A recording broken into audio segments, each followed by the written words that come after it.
Sohibqiron Amir Temur haqida 7 haqiqat. Buyuk imperiyani noldan, oddiy askarlikdan boshlab yakka o'zi barpo etdi. 3 qit'ani zir titratdi. Osiyo, Afrikaning eng qudratli hukmdorlarini bo'ysundirdi. Yevropaning hamma qirollaridan tobelik maktublarini oldi. 27 ta sultonni tiz cho'ktirdi.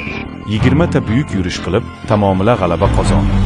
Hech bir tarixchi uni biror marta yengildi deb yoza olmadi.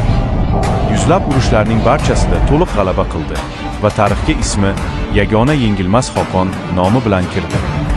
Sohibqiron Sibirning -40 daraja sovug'ida, Hindistonning 60 daraja issig'ida o'z askarlari bilan birdek jang qilgan yagona sarkardadir. Usmoniylar 3 marotaba ololmagan Izmir shahrini 7 kunda bosib oldi. Chingizxon va uning avlodalari zabt etolmagan qalalarni osonlikcha egalladi. Aleksandr Makedonskiy 6 yilda olgan Hindistonni 12 oyda tiz cho'ktirdi. Dinu diyonatni, islom bayrog'ini hamisha baland ko'tardi. Ulkan hududda to'liq adolat o'rnatdi.